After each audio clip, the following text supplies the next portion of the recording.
So we know that in order to improve as chanters, we need to listen to recordings of other experienced chanters.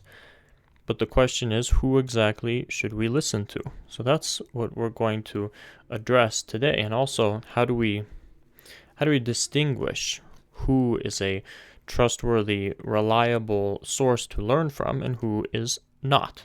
So this is very important. So for those of you new to this channel, this is the only channel, one of the only channels, that just covers everything related to chanting, Byzantine chanting. Now, the next thing I am going to do is that I'm going to start, I haven't done this much, but I am going to start teaching the theoretical side of chanting, right? The scales, the tones, the things that other people are teaching. I am going to start teaching it. Stay tuned. I'm going to I'm going to demonstrate this stuff that is very necessary, obviously, for chanters to know. I'm going to demonstrate it in a very easy to understand way. So if you haven't subscribed, then definitely subscribe so you can see those videos when I upload them very soon. So which chanters should we listen to? So I will start by saying that, as we know, we have chanters in the United States, and then we have chanters in Greece, right? And those of us, myself included, who were born and raised in the United States, we may only know of the chanters here in the United States.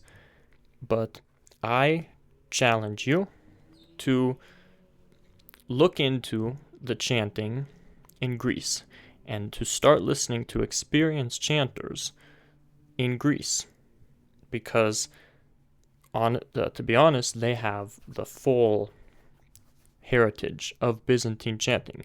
They possess the full authentic tradition that some of us in the United States may be lacking. Now, even if you want to chant in English, which is totally fine, I still recommend that you spend a good amount of time listening to chanters in Greece, because there's a lot that you can learn from them. And of course, you don't have to go to Greece. You can listen to recordings. There's plenty of recordings you can find on YouTube, and that's what we're going to talk about. The first thing that it's important to note is that there are different schools within Byzantine chanting. So there's what we might call the Patriarchal school. There's also the Athonite school. There are different, and there are others as well. There's the Arabic sort of style. There are various different schools or different styles of chanting, many of which, they're all correct in their own way, but different people may have, a preference, right? So I'm going to be totally honest. My preference is the Athonite style. I personally don't really like the Patriarchal style very much. That's just me. That's just my preference. So I really strive to emulate the Athonite school of chanting. And regardless of what school you want to emulate, you want to make sure you're finding the right resources. You want to make sure you're listening to the right recordings. Now, before we get into which school you want to follow, one thing I want to mention is that we have the first thing we want to learn is the correct intervals. Now, I just said I don't like the Patriarchal school very much, but even I will recommend to you to listen, regardless of what school you want to follow. I recommend you start listening to the Patriarchal chanters, because their intervals are going to be the what we would call the most authentic, the most traditional, correct intervals. This is especially important for those who have a background in, let's say, Western music, Western notation, and they might, use the C scale and apply it and take it into, when they learn how to chant. And it's very important at this point for us to learn the correct intervals that we use in our chanting, because in many ways they're different than the Western intervals. So 2 chanters that you should really spend some time listening to are Pαϊκόπουλος and Nεοχωρίτης. These 2 chanters, you can find them on YouTube. You can, if you can search in Greek their names, that will be easier to find them. But the thing with these chanters is they have a connection, a deep sort of connection to the most authentic style of Byzantine music. So it would be very helpful to listen to how they chant. Specifically, even if you don't like their ethos or style, you can learn a lot from them as far as their intervals, how they attract one note to another depending on the mode. And this will help you to build a sort of foundation as a chanter, so you can chant with the correct intervals. So, this is the first step. Start with the patriarchal chanters, Nεοχωρίτης, Pαϊκόπουλος, to learn the correct intervals. And as a side note, if you want to learn online, one-on-one, if you would like to learn from me, I'll guide you through the process of learning to chant, and I will help you one-on-one. You can click the link in the video description. You can schedule a free lesson, give it a try, see if it's a good fit for you, see if, if you're willing to be consistent, to put in the effort. I work with people who have busy schedules, so I don't put excessive demands and deadlines on people, but you have to be consistent and you have to not give up. So as long as you're willing to do that, you can click the link, you can give it a try, see if we will be a good fit. Now, once you've learned the correct intervals and attractions and all that stuff, you have to decide what style of chanting you want to emulate, because there are various different styles out there. You might like the style of the patriarchal school. So that's going to be, most of you know, Stanitsas, Daliadoros. These are the patriarchal chanters. And of course, like I said, Nεοχωρίτης, Pαϊκόπουλος, very authentic patriarchal style. If you like that, then go for it. It's completely correct, obviously. There's like I said, there's the Athonite style, my favorite. So, within the Athonite style, on Mount Athos, there are, even on Mount Athos, there are various different styles of Athonite chanting, right? And not to get too complicated here, but if you want the most genuine, authentic form of the Athonite chanting, you should look at the recordings of the Vanille fathers. So this is going to be Father Damaskinos, Father Cheruvim Tsinoglu, Father Theodosios, and also what we will refer to as the Thomades fathers on Mount Athos. These are the most authentic. This is the most authentic form of Athonite chanting, if the Athonite chanting is what you are looking for. So again, if you can search in Greek for these chanters, it will really benefit you if you want to pick up on the Athonite ethos, the Athonite style. We also have, I like a mix of a few different things. For example, on Mount Athos, we have another sort of style, what we can call the Karies style. And this is going to be, many of you know, Iωάννης Χασανίδης, and he's basically follows that style somewhat. He was a student of Fιρφιρης, and it's that whole school is Athonite, of course, but it's a bit different. It's kind of its own, it's got some differences. but there are many aspects of it that I like. If you search Firfiris or Hasanidis, you will get a sense of this Karies school of chanting, which is also very beautiful. I didn't mention Fώτιος Γιαννακάκης as far as the Patriarchal school. He's also very good. Fώτιος Γιαννακάκης, I forgot to mention him. He was a student of Stanitsas, so very good if you want to learn from the Patriarchal style. And then we have the sort of Arabic school, I don't know what we can call it, Arabic Antiochian sort of style. Now, I'll admit I don't know much about this. I'm not too familiar, but it is a specific style that if you like that, I don't know if you've heard, what is their name? Well, Sons of Antioch. They're kind of somewhat, Patrick, what's his name? Patrick Haddad. It's kind of this Antiochian Arabic style of chanting. If you like that, you can listen to him. I don't know much about that school, but it is an option. So this goes without saying, but it's very important for you to aim to sound like a chanter whom you actually want to emulate. You want to pick a chanter and a school that you want to actually sound like, not someone you don't want to sound like. Now here's the thing. Just know that when you aim to sound like a specific chanter, you are going to not achieve the goal of sounding just like them.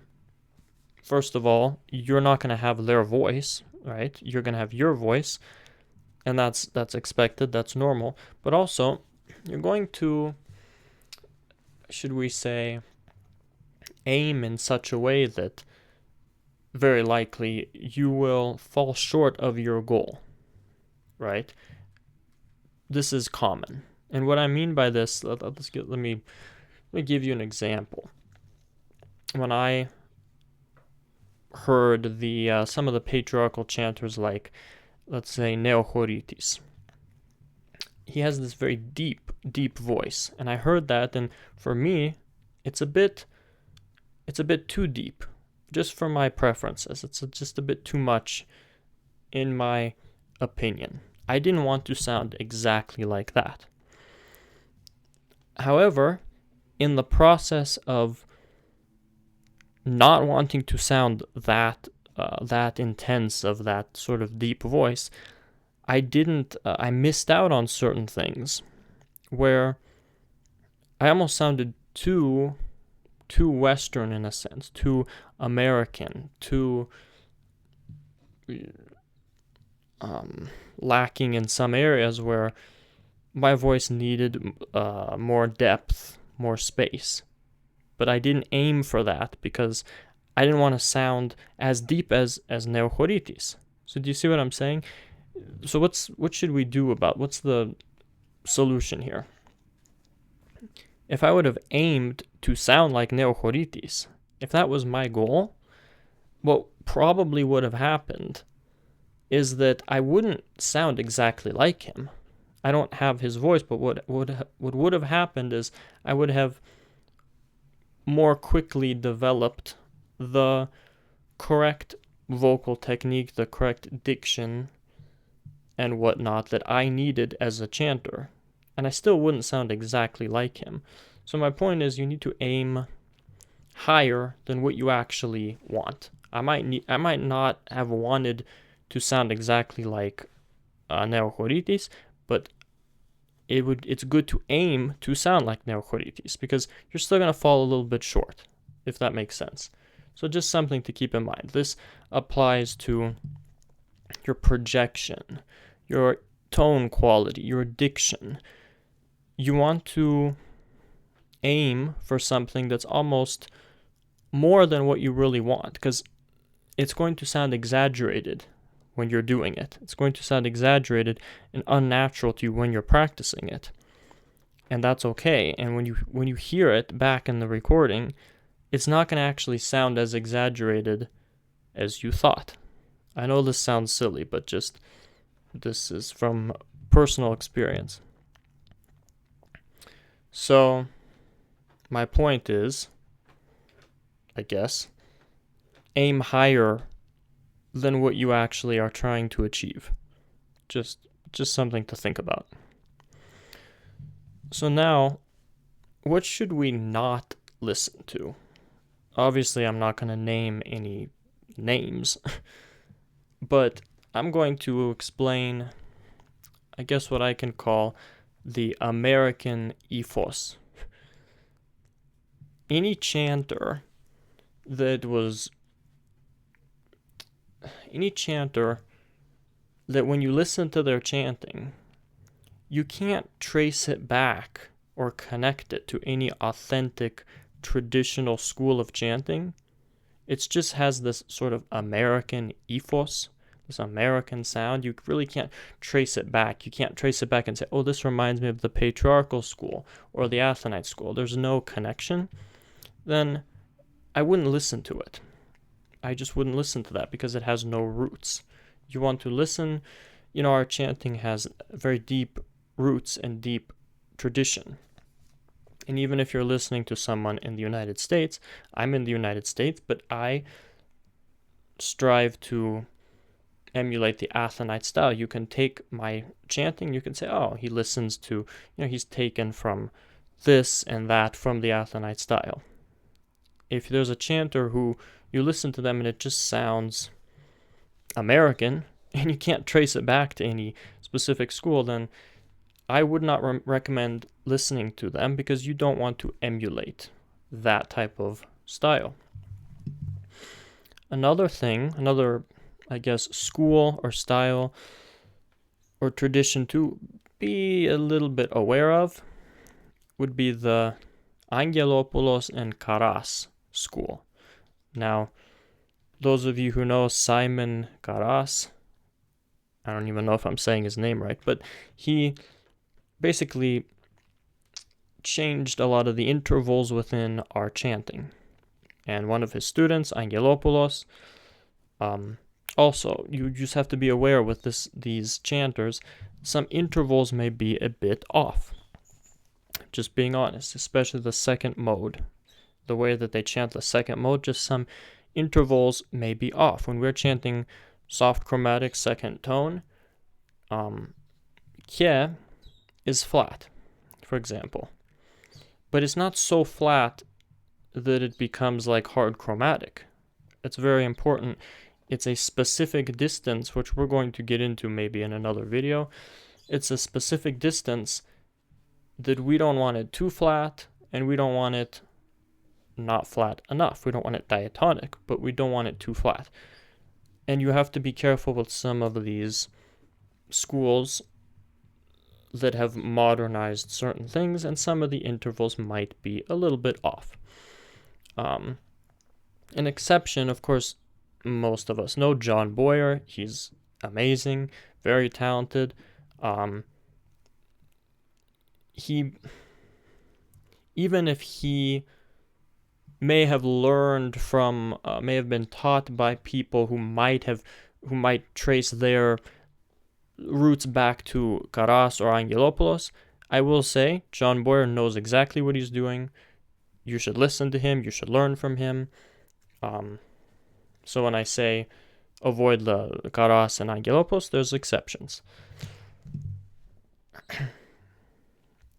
Another thing to avoid, people who use Western notation while they chant.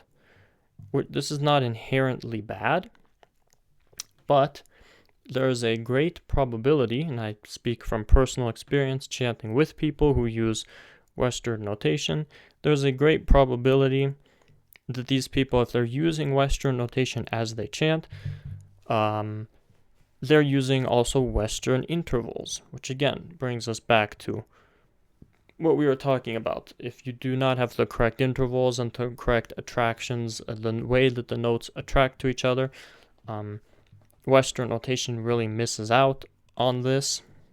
So be careful with people who chant and they use Western notation.